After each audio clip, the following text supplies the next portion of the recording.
asalaamaaleykum wa rahmatullah. Madame la ministre maa ngi lay nuyu tamit messieurs les ministres, monsieur le président, chers collègues députés, maires, collègues de la presse. Madame la ministre, ñu bëree bëri dañu jaar fii wax say compétence ak sa mbaax. Vous étiez mon avocat dégg nañ ko fi gérel nga ñu foofu noonu rek laay ñëwaat man loi bi niñ ko libalee amnistie bi dafa am foo xam ne dañ faa yegg rek dugal ne képp koo xam ne pertoon nga say droits civiques ak politique di nga ko retrouver looloo def loi bi benn fourre-tout lépp nekk ci biir te foofu le problème bi commencé. Les manifestations du mois de mars 2021, j'étais à la radio et à la télé, ma doon def direct. Janvier 2022, ma nekk maire. 17 juin 2022, j'ai été arrêté et emprisonné. Guédiawaye nag le 31 juillet ma nekk député.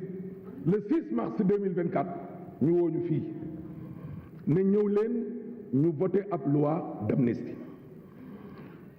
Madame la ministre dafa am ay ministres yoo xam ne ak ay procureurs yu jàkkaarloo woon ak taskatu xabaar yi am ay kàddu yoo xam ne dañ ko fee yëkkati wax ko fi réew mi dem nañ ba tollu benn instant bu ne ku nekk yaa ngay daw di wuti foo dugg parce que état du caaxante état du yëfu xale.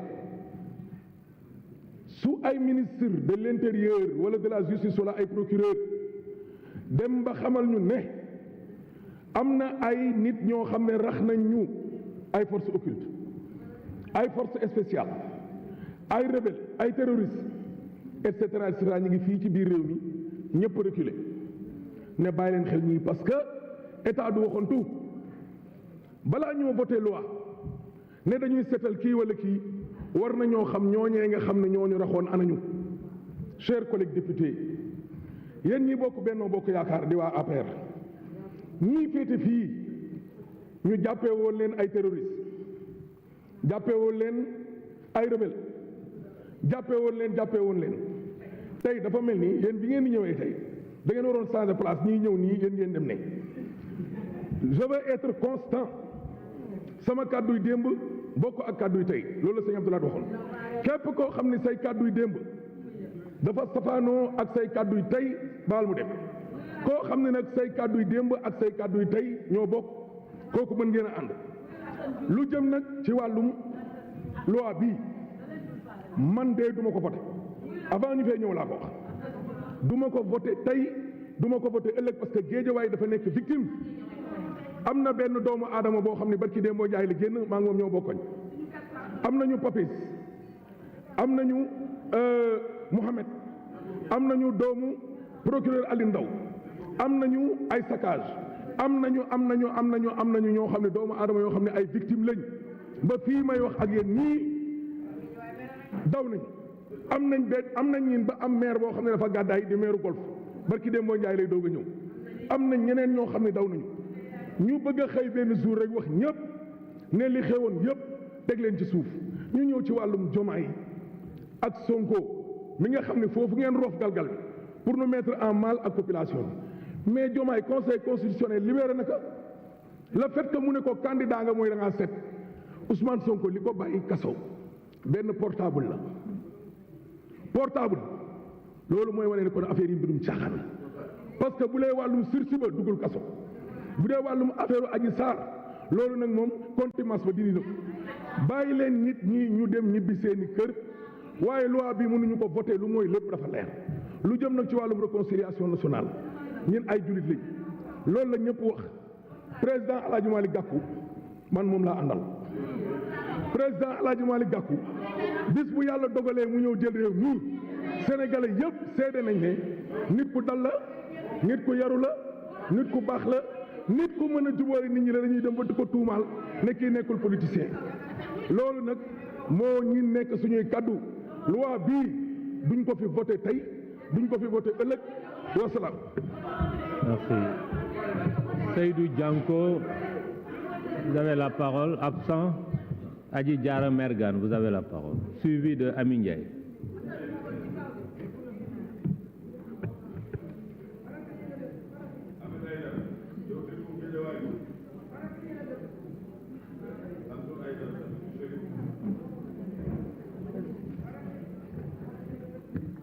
Je vous remercie, Monsieur le Président.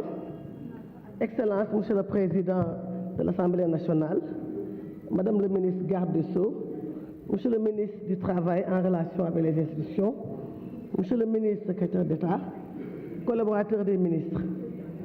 Madame le ministre, quelqu'un l'a dit tout à l'heure, aujourd'hui est une journée historique. C'est également des moments politiques. Cette loi qui nous est soumise, d'aucuns pensent que c'est une loi impopulaire, mais nous trouvons aussi que c'est une loi salutaire. Madame le ministre, l'amnistie est définie comme une décision politique qui vise à effacer les fautes commises pour reprendre la vie commune. Dans tous les processus de paix, l'amnistie est un instrument incontournable. L'amnistie est un pardon légal. Par conséquent, en référence à la loi 04-88 relative à l'amnistie pour les rebelles casamançais, je voterai cette loi. Je voterai cette loi pour un Sénégal réconcilié.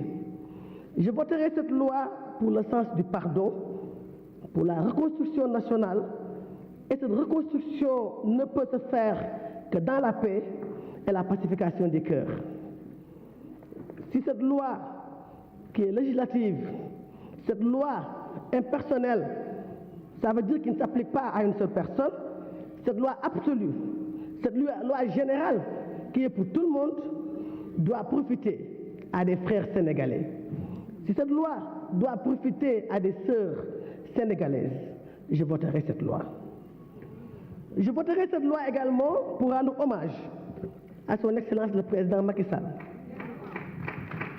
Un homme pacifique, un grand homme d'État, qui a le Sénégal au cœur et le Sénégal dans les veines.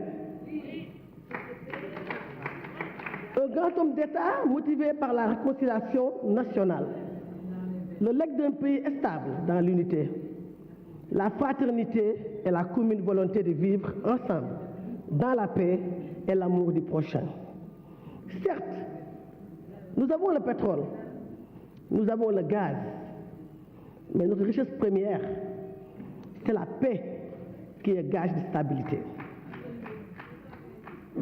Chers confrères de PASTEF, nous comprenons aisément que vous êtes entre le marteau de la réhabilitation du président du PASTEF et l'enclume de l'opinion publique. La libération des citoyens sénégalais, comme vous, comme nous, comme votre leader en particulier, président Birame Souleye Diop, est-ce que vous le refuserez?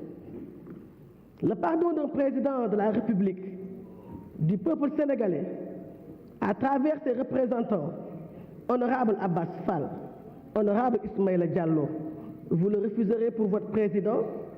Vous le refuserez pour sa famille qui l'attend? La réconciliation entre Sénégalais, Guinaw Aïtcham, honorable Guy Marius Sagna, honorable Rokhaya Ndiaye, vous le refuserez à votre frère Ousmane Sonko? Autant de questions que je me pose. Madame la ministre, je voterai cette loi parce que vous nous avez rassurés. Madame la ministre, vous avez assuré en commission des lois et vous avez rassuré que les familles seront assistées. Vous nous avez rassuré que ces familles-là, ce ne sera pas pour oublier, non, mais pour alléger, mais également pour atténuer la souffrance de ces familles. Et vous avez rappelé que toutes ces victimes sont recensées de différents bords.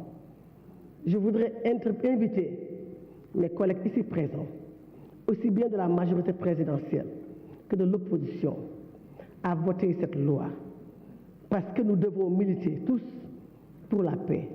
Nous devons militer tous pour le pardon. Nous devons militer tous pour un Sénégal réconcilié, l'essentiel, le Sénégal.